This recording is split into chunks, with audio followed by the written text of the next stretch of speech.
Chance मिले हुए हैं, बीजेपी वालों को भी और कांग्रेस वालों को भी। कोई पार्टी इस बात को संसद में नहीं उठा रही।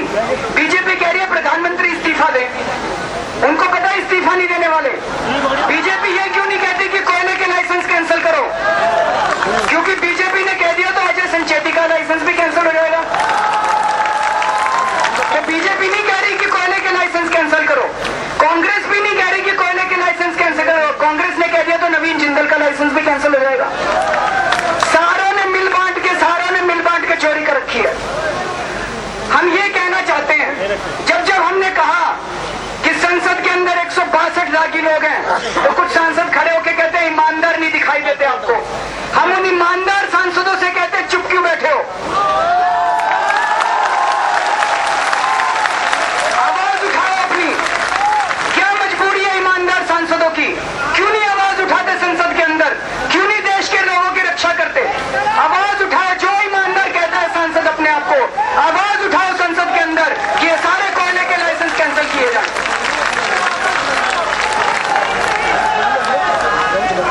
साथियों, आज हम 11 प्रश्न प्रधानमंत्री से पूछना चाहते हैं और 10 प्रश्न नितिन गडकरी से पूछना चाहते हैं। आपके सामने रखना चाहता हूं मैं।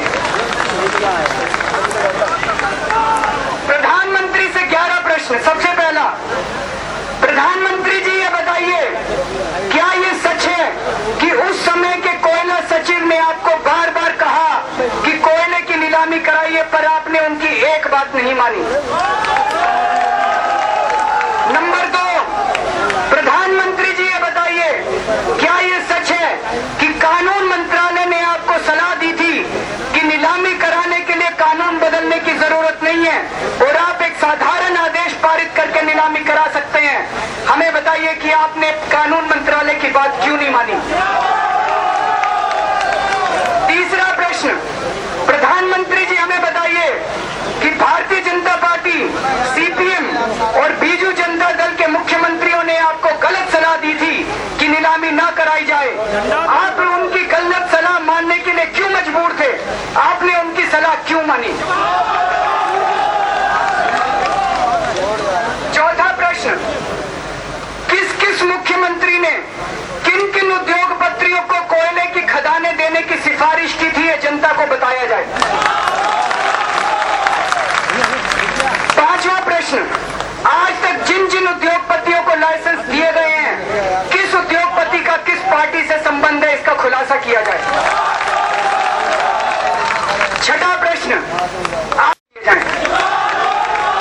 सातवां प्रश्न, आपने कहा था कि यदि एक भी आरोप मेरे खिलाफ सिद्ध हो गया तो मैं संन्यास ले लूंगा। सीएजी की रिपोर्ट में तो सारे आरोप साबित हो गए, अब आप इनसे संन्यास लेने के लिए किस बात का इंतजार कर रहे हैं? आठवां प्रश्न, क्या आप श्री कपिल सिब्बल के बयान से सहमत हैं कि 2G मामले में देश को कोई नुकसान नहीं हुआ?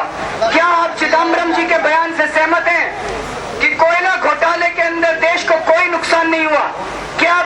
नौवां प्रश्न, ऐसा क्यों होता है कि जब जब और जहां जहां कांग्रेस की सरकार सत्ता में आती है तो बीजेपी द्वारा किए गए घोटालों पर कोई कार्रवाई नहीं की जाती, दोषियों को जेल नहीं भेजा जाता? हमें बताइए कि बीजेपी से कांग्रेस की क्या सेटिंग है? क्या ये सच नहीं है कि कांग्रेस और बीजेपी दोनों ही संसद नहीं चलने देना चाहते? श्री राजीव शुक्ला ने क्यों कहा था?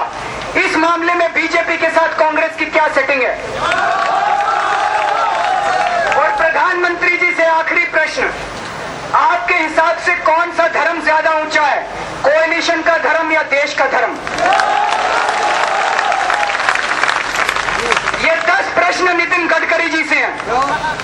पहला प्रश्न, नितिन गडकरी जी कृपया बताइए, क्या ये सच है कि अजय संचेती आपके बिजनेस पार्टनर की खदानें दी गई हैं? नंबर 2, नितिन गडकरी जी ये बताइए कि क्या ये सच है कि आपके अपने मुख्यमंत्रियों ने कोयले की नीलामी का विरोध किया था? ऐसा क्यों किया था उन लोगों ने? तीसरा, आपके मुख्यमंत्रियों ने किन किन उद्योगपतियों को कोयले के ब्लॉक दिए जाने की सिफारिश की थी? इनमें से कौन कौन से बीजेपी के नजदीक हैं और कौन कौन से कांग्रेस के नजदीक हैं, जरा बताइए।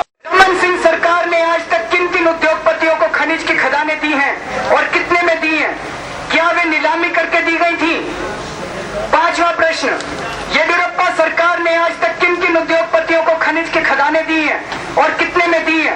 क्या वे नीलामी करके दी गई थी? छठा प्रश्न, क्या आपको नहीं लगता कि मनमोहन सिंह सरकार द्वारा, रमन सिंह सरकार द्वारा और येडियुरप्पा सरकार द्वारा बिना नीलामी के दिए गए सारे लाइसेंस? सातवां प्रश्न, ऐसा क्यों होता है कि जब जब और जहां जहां आपकी सरकार सत्ता में आती है, आप कांग्रेस के कार्यकाल में किए गए भ्रष्टाचार पर कोई कार्रवाई नहीं करते? एनडीए के कार्यकाल में बोफर्स मामले में कुछ कार्रवाई नहीं की गई। हिमाचल प्रदेश में वीरभद्र सिंह सरकार के ढेरों भ्रष्टाचार के मामले चल रहे हैं। सीडी मामले को छोड़कर अन्य किसी मामले में कोई प्रगति नहीं की गई। कर्नाटका में एसएम कृष्णा द्वारा किए गए घोटाला में कोई कार्रवाई नहीं की गई। आठवां प्रश्न, किन किन पार्टियों के किन किन नेताओं के साथ आपके निजी बिजनेस संबंध हैं? नौवां प्रश्न, आपकी पार्टी प्रधानमंत्री का इस्तीफा मांग रही है, हम इससे सहमत हैं, पर क्या आपको नहीं लगता कि उसी पैमाने पर श्री शिवराज सिंह चौहान, श्री रमन सिंह और श्री नवीन पटनायक को भी इस्तीफा देना चाहिए? कि शिवराज सिंह चौहान ने प्रधानमंत्री को रिलायंस के लिए सिफारिश की थी और इस तरह से रिलायंस को 29,000 करोड़ रुपए का फायदा पहुंचाया था।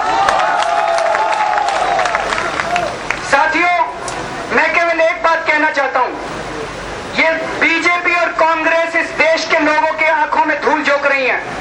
ये दोनों पार्टियां एक ही सिक्के के दो पहलू हैं। हम किसी को भी वोट दे लें, कोई भी सरकार सत्ता में आ जाए, हिमाचल प्रदेश में हमने देखा ठेके सारे जेपी इंडस्ट्रीज को मिलते हैं। देश के अंदर हम देखते हैं, चाहे बीजेपी सत्ता में आ जाए, चाहे कांग्रेस सत्ता में आ जाए, ठेके सारे मुकेश अंबानी को मिलते हैं। तो साथियों, बीजेपी सत्ता में आती है तो कांग्रेस को ठेके मिलते हैं, कांग्रेस सत्ता में आती है तो बीजेपी को ठेके मिलते हैं, बीजेपी सत्ता में आती है तो कांग्रेस के भ्रष्ट नेताओं के खिलाफ कोई कार्रवाई नहीं करती, कांग्रेस सत्ता में आती है तो बीजेपी के भ्रष्ट नेताओं के खिलाफ कोई कार्रवाई नहीं। पूछना चाहता हूं कि क्या कांग्रेस इस देश को भ्रष्टाचार से मुक्ति दिला सकती है? क्या कांग्रेस इस देश को महंगाई से मुक्ति दिला सकती है? क्या कांग्रेस इस देश को अच्छा भविष्य दे सकती है?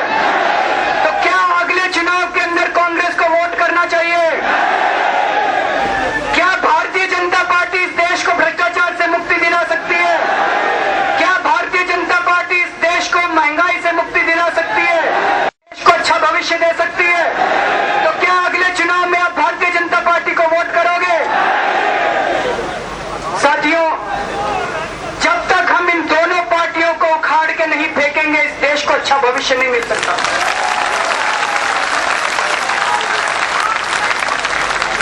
कांग्रेस को हटा के अगर अगले चुनावों के बाद बीजेपी सत्ता में आ जाती है तो आप देखेंगे कि 5 साल के बाद हम बीजेपी को हटाने के लिए मुहिम चला रहे होंगे। इससे कोई फायदा नहीं होगा। अन्ना हजारे जैसे फकीर आदमी को अपने मंदिर से निकल के एक राजनीतिक विकल्प देने की घोषणा करनी पड़ी थी। अन्ना हजारे को सामने आना पड़ा था, अन्ना हजारे को कहना पड़ा था कि अब सत्ता बदलने से काम नहीं चलेगा, व्यवस्था परिवर्तन करना पड़ेगा। इसीलिए अन्ना हजारे ने राजनीतिक विकल्प देने की घोषणा की है। साथियों, आज सुबह सुबह हम लोग गए थे वहां पे, प्रधानमंत्री जी के घर के बाहर गए, सोनिया जी के घर के बाहर रहा करते थे। अपने घरों के आसपास इतनी कई हजार पुलिस वाले खड़े कर रखे इन्होंने। हम लोगों से इनको डर लगने लग गया।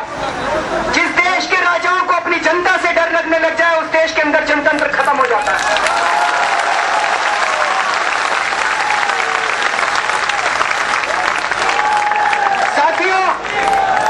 कानून की नजरों में अन्ना हजारे ने जिस राजनीतिक विकल्प की बात की है, कानून की राजनीतिक क्रांति होगी और संसद के अंदर जाके, विधानसभा के अंदर जाके इनकी सफाई का काम शुरू किया जाएगा।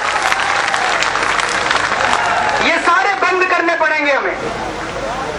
अगर इस राजनीतिक क्रांति से निकल के कोई उम्मीदवार संसद के अंदर जाता है तो उसको कोई लाल बत्ती की गाड़ी नहीं मिलनी चाहिए, कोई बड़ा बंगला नहीं मिलना चाहिए, कोई सिक्योरिटी नहीं मिलनी चाहिए, कोई कोटा नहीं होना चाहिए, कोई एमपी एमएलए फंड नहीं होना चाहिए।